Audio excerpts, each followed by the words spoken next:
नमस्कार। मैं अपना परिचय देना चाहता हूँ। जयराम गुप्ता नाम, उत्तर प्रदेश भदोही से। मैं किसानों के लिए कुछ एक मैसेज देना चाहता हूँ कि आज किसान परेशान है।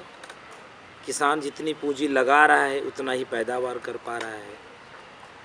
धान, गेहूँ, कोई भी फसल में 4 महीने की फसल में पता चला कि फॉर एग्ज़ाम्पल 10,000 पूंजी लगाया तो वह व्यक्ति 10,000 ही पा रहा है। जो किसान थोड़े बड़े लॉबी के हैं, जो बड़े किसान हैं, उनका कुछ ठीक है कि उनके पास ट्रैक्टर है, पानी की व्यवस्था है, ढेर सारी व्यवस्था है, तो उनका कुछ हद तक अच्छा है कि पूंजी के अलावा भी वो निकाल लेते हैं। लेकिन 60% किसान आज ऐसे हैं भारत देश में जो कि जितनी पूंजी लगाते उतनी ही पूंजी का वो अनाज पैदा कर पाते हैं, जिसकी वजह से आज किसानों के घर में वो सुख समृद्धि नहीं है।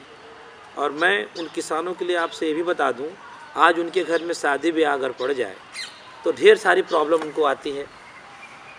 उनके बेटा बेटी की शादी भी ले दे के करना पड़ता है, इतने परेशान हैं। और किसान के पास कोई दूसरा बिजनेस नहीं है। और किसान ग्रोथ के लिए, अपने अनाज को, उपज को बढ़ाने के लिए वो नाना प्रकार के खाद का प्रयोग करता है, यूरिया DAP का प्रयोग करता है, जबकि यूरिया से खेत बंजर होता है। लेकिन उनकी मजबूरी है, यूरिया उनको डालना पड़ेगा, नहीं तो ग्रोथ नहीं आएगा। तो दोस्तों, मैं आपके पास एक अजूबा प्रोडक्ट लेके आया हूँ, जो Altos enterprises limited from Punjab Ludhiana की कंपनी है, जिसके मालिक डॉक्टर अश्विनी कुमार गुप्ता जी हैं और MD महोदय हैं अभिषेक सर। इन्होंने एक शानदार प्रोडक्ट हमें दिया है जिसका नाम है ओरेगान 80। ये एक ऐसा प्रोडक्ट है, जैविक हर्बल उत्प्रेरक खाद है। ये लिक्विड में खाद है। ये एक ऐसा प्रोडक्ट है जिसको डालने से किसान खुशी से झूम जाएगा। ये नई खोज है हमारे एल्टॉस कंपनी की तरफ से। ये रासायनिक खाद नहीं है, ये जैविक हर्बल उत्प्रेरक लिक्विड खाद है। अब इसको अगर आप डालते हैं खेत में, तो अगर किसान मानसिक रूप से टेंशन में हो जाए कि इसका भी कैसे उपयोग करेंगे, क्या करेंगे, तो मैं आपको आगे बताना चाहता हूँ। जैसे खेती आप करते हैं, खेती को वैसे ही करना है। अपने उस खेत में इसको एक्युमुलेट कर देना है, हिंदी में बोलते हैं समायोजित कर देना। जैसे खेती करते हैं आप खेती वैसे ही करिए, कोई बदलाव नहीं करना है। तो आप ये ओरेगान 80 लीजिए, जिसको हिंदी में जैविक हर्बल लिक्विड उत्प्रेरक खाद बोलते हैं। आप इसका उपयोग करें। अब ये कैसे, इसका लाभ क्या होगा, इसको डालने से लाभ क्या होगा, मैं आपको बताना चाहूँगा। सर, अगर आप जो भी किसान भाई अपने खेत में, अगर हम उससे एक सवाल कर दें, भाई साहब आप यूरिया क्यों डालते हैं? अच्छा, यूरिया आपने कहाँ से सुना डालने के लिए, कौन से किताब में पढ़े, कौन से बुक में पढ़े कि यूरिया डालना चाहिए? तो उनका यही जवाब आएगा कि सब लोग डाल रहे तो हम भी डाल रहे, हमारे पूर्वज डाल रहे तो हम भी डाल रहे। तो ठीक उसी तरीके से आप हमारे ऊपर विश्वास करके इसका उपयोग करें। हर किसान भाई से मैं यही कहूँगा कि इस ओरेगान 80 को उपयोग करें। इसके लाभ मैं आपको बताना चाहता हूँ। सर, ये जैविक हर्बल खाद है, लिक्विड में है। ये अगर आप इसको डालते हैं तो ये आपको खेत को बंजर होने से बचा लेगा। इसका पहला ही काम इतना अच्छा है कि जो आप यूरिया DAP से जो बंजर हो रहा है खेत, जो ग्रोथ के लिए आप अनाज ज़्यादा हो, जो आप उसमें उपयोग करते हैं रासायनिक खाद का, तो अगर आप इसका उपयोग करेंगे, उस रासायनिक खाद के उपयोग से खेत बंजर होता है। इनको अगर आप डालेंगे तो खेत को बंजर होने से बचाएगा। कैसे? ये मिट्टी को भुरभुरापन बना के रखता है, मिट्टी को हमेशा भुरभुरापन बना के रखेगा। इतना भुरभुरापन बना के रखेगा कि जब आप खेती होने के बाद जब ट्रैक्टर से जुताई करेंगे तो बड़े बड़े ढेले नहीं निकलेंगे, उसको डीले भी बोलते हैं, और ढेले नहीं निकलेंगे। और खेत में अगर आप गोबर वगैरह डालते हैं, जो देसी खाद होता है, तो वहाँ पे क्या होता है कि अगर आप खाद ने डाल दिया तो जब बीज में आपने डाला खेत में, और जब वो फसल कटता है तो फिर भी वो गोबर मिलता है, क्योंकि वो घुला नहीं। अगर आप इसका उपयोग करेंगे तो वो घुल जाएगा, ये घुलनशील कर देगा। और अब पानी में जैसे ही ये जाएगा, पानी को पतला बना के तेज़ी के साथ खेत में दौड़ाता है और ये 1 फीट तक नमी बरकरार रखता है। यही नहीं, खेत को बंजर होने से बचाएगा ये प्रोडक्ट, प्लस जहाँ 4 पानी का फसल है, यह ओरेगान टी उसको 3 पानी में ही तैयार करने की क्षमता रखता है। खेत को बंजर होने से रोका, 4 पानी की फसल को 3 पानी में भी आपको तैयार करके रखा, साथ में जो गोबर वगैरह देसी खाद डालो उसको भी घुलनशील यह कर देगा, जिससे कि गोबर अगर घुलनशील हो जाएगा तो ऑटोमेटिक वो पौष्टिक आहार के रूप में काम करता है। अब आपके मन में एक सवाल होता होगा कौन कौन से फसल में डालना है, तो मैं सभी किसानों से, सभी मित्रों से कहना चाहूँगा कि धरती से उगने वाला हर वो फसल, फल, फूल आदि, अब आगे आप खुद समझदार हैं, समझ सकते हैं। अगर कोई अब सवाल करे कि धान गेहूँ, ऐसा कुछ नहीं, धरती से उगने वाले में हर फसल आ गए, किसी भी फसल में आप इसको डाल सकते हैं और कुछ नया नहीं करना है। खेती जैसे करते हैं वैसे करिए, कोई किसी को रोकना नहीं है कि अगर हम इसको डाल रहे हैं तो उस चीज़ को नहीं डालें, नहीं, जैसे डाल रहे हैं वैसे डालिए, लेकिन इसको साथ में मिला लीजिए। अब मैंने बता दिया कि हर फसल में आप डाल सकते हैं। अब कैसे इसका उपयोग करना है, ज़रा इसको आप सुन लीजिए। इसका उपयोग आप कैसे करेंगे? इसका उपयोग नमी में आपका करना है, इसको सूखे में नहीं करना है। अगर भूल चूक से आपने सूखे में डाल भी दिया तो ऐसा मत सोचिए कि वो नुकसान कर, नुकसान करने का इसमें कुछ नहीं है, ये फ़ायदा ही फ़ायदा करता है। अगर आप इसको खेत में स्प्रे के माध्यम से डालिए, स्प्रे के माध्यम से, लेकिन स्प्रे के माध्यम से तब डालेंगे जब बीज अंकुरित होगा। तो उसके पहले एक स्टेप है जिसको बोलते हैं बीजारोपण, इसको बीज में भी मिला के आप डाल सकते हैं। पहला स्टेप बीज में मिला के डालना है।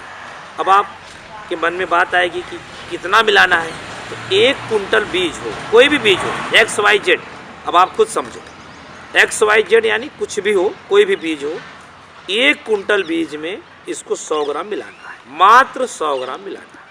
जैसे फॉर एग्जांपल गेहूँ, तो गेहूँ आपने 1 कुंटल लिया तो इसको 100 ग्राम मिला दिया। अब आप 100 ग्राम कैसे मिलाएंगे? 100 ग्राम तो थोड़ा सा ही होता है, तो आप 1 लीटर पानी लीजिए, 2 लीटर पानी ले लीजिए, उसमें मिला के फिर उस गेहूँ में ऐसे उसको हमारी भाषा में बोलते हैं खबर खबर कर देना है, पूरा मिला देना, तो मिक्स हो गया।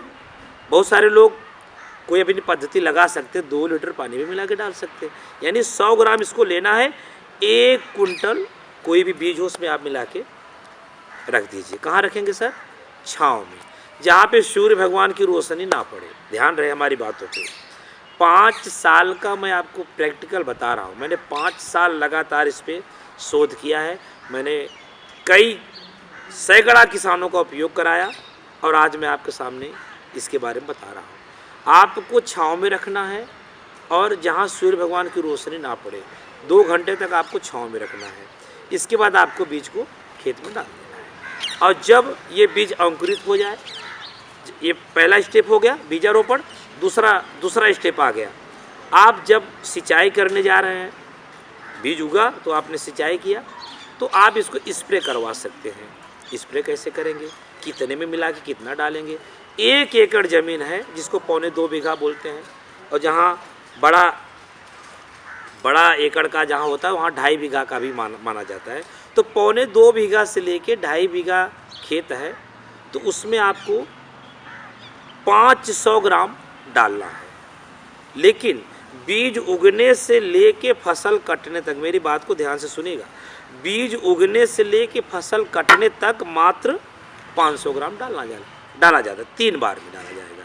फर्स्ट मैंने बीजारोपण कर दिया, अब सेकेंड आप स्प्रे करके आप डाल सकते हैं, थर्ड आप एक बार और 2 स्प्रे कर दीजिए, 1 बार बीजारोपण कर दीजिए। अच्छा, लेकिन आप एक बार में कितना पड़ा? लगभग 165 से 70 ग्राम एक बार में आप डाल सकते हैं 1 एकड़ ज़मीन में। 1.25 बीघा से लेकर 2.5 बीघा के में आप डाल सकते हैं। अब आप बोलेंगे कि मेरा 1 बीघा ज़मीन है, तो उसको आप मात्रा मिला लीजिए। जब 1 एकड़ में 165 से 70 ग्राम मिलाया जाता है, तो आप उस हिसाब से आप अपना मैथ लगा के कम ज़्यादा कर लीजिए, उस हिसाब से आपको डालना है। और देखिए, स्प्रे हो गया, बीजारोपण। एक और पद्धति मैं आपको बता दे रहा हूँ। वैसे भी आप यूरिया तो खेत में डाल ही रहे, तो खेत में जब यूरिया डाल रहे हैं तो यूरिया तो सूखे में नहीं डाला जाता, नमी में डाला जाता है, तो आप यूरिया में भी मिला के डाल सकते हैं। अब आप बोलेंगे यूरिया कितना मिलाना है? यूरिया जितना मिलाना मिलाइए। यूरिया वैसे भी डालते हैं खेत में, तो यूरिया आप डालिए, लेकिन जब यूरिया डालें तो इसको उसमें मिला दें। जैसे आप 1 एकड़ में इसको मिलाना है, डालना है, तो आप बोलेंगे हम सर यूरिया कितने यूरिया मिलाएं? यूरिया 1 एकड़ में जितना डाल रहे उतना डालिए, वो आपका मैटर है, लेकिन इसको 165 से 170 ग्राम मिला देना है। ठीक, तो आप यूरिया में भी मिला के डाल सकते हैं, यानी स्प्रे विधि हो गया, यूरिया में भी मिला के डाल सकते हैं, और साथ में बीजारोपण के लिए मैं बता ही दिया। और एक और भी आता है टपका विधि जिसको बोलते हैं। जब आप सिंचाई करें तो आप चाहे तो जैसे सावन के महीने में शंकर भगवान के सर पे वो बूंद पानी गिरता है, आपको समझ में बात आ रही होगी, तो आप इसको टपका विधि भी खेत में कर सकते हैं। जहाँ पानी गिरे वहाँ एक टपका विधि करते, धीरे धीरे जितना मात्रा डालना है उसमें डाल दीजिए, बाकी धीरे धीरे एक बूंद गिरता रहे तो भी आपका हो जाएगा। ये है इसकी विधि। और मैं दोस्त इसके बारे में क्या बताऊं, ये लाजवाब प्रोडक्ट है, इतना शानदार प्रोडक्ट है।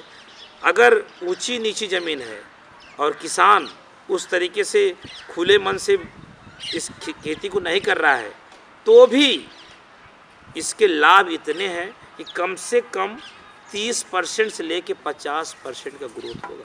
कम से कम की बात मैं बोल रहा हूँ। जहाँ आप 1 एकड़ में 10 कुंटल पैदा कर रहे हैं, मिनिमम ये 14 से 15 कुंटल आपको करके देगा। ये मेरा दावा है, मेरा 5 साल का आपसे जो प्रैक्टिकल मैं किया हूँ। अब विश्वास पे धरती टिकी है, आप मानो ना मानो आपका काम है। मैं तो आप सब कहूँगा कि एक बार आप इसको करके देखिए, यूज कर लेंगे, खुद समझ में आ जाएगा क्या गलत है क्या सही है। और वैसे भी किसान इतना ज़्यादा परेशान है। और एक ये खासियत और बता दें आपको, यूरिया आज किसान हर साल 1 किलो 2 किलो बढ़ा के डालता है। I am right? आप समझ सकते हैं कि हर किसान हर साल 1 किलो 2 किलो यूरिया को बढ़ाता ही बढ़ाता है, तब जाके वो ग्रोथ। अब मैं आपको बता रहा हूँ, आप इसका उपयोग चालू कर दीजिए। हर साल जो 1 किलो 2 किलो बढ़ा रहे थे ना, अब वो 1 किलो 2 किलो आप घटाना चालू कर दीजिए। ये बहुत खुशी की बात है कि आप एक जैविक हर्बल लिक्विड उत्प्रेरक खाद के साथ मैं आपको एक मैसेज दे रहा हूँ। हर साल जो बढ़ा रहे थे अब घटाएंगे आप। एक दिन ऐसा आ जाएगा कि बिना यूरिया के आपका खेती हो जाएगा, लेकिन उसमें धीरे धीरे वक्त लगेगा, उसको अचानक नहीं बंद कर देना है। धीरे धीरे जो हर साल यूरिया बढ़ा रहे थे, अब हर साल यूरिया घटा दीजिए। दोस्त, ये उस तरीके का ग्रोथ नहीं देगा, रासायनिक खाद नहीं है। ये जो मैं आपको दावा कर रहा हूँ, अगर कोई किसान दिल से खेती करता है तो मैं दावा कर रहा हूँ कि 1 एकड़ में अगर वो, फॉर एग्जांपल है, पैदा कितना करता है मुझे वो आप जानो, मैं एक उदाहरण के रूप में दे रहा हूँ। अगर 1 एकड़ में वो 10 कुंटल पैदा कर रहा है तो मेरा दावा है कम से कम वो 14 से 15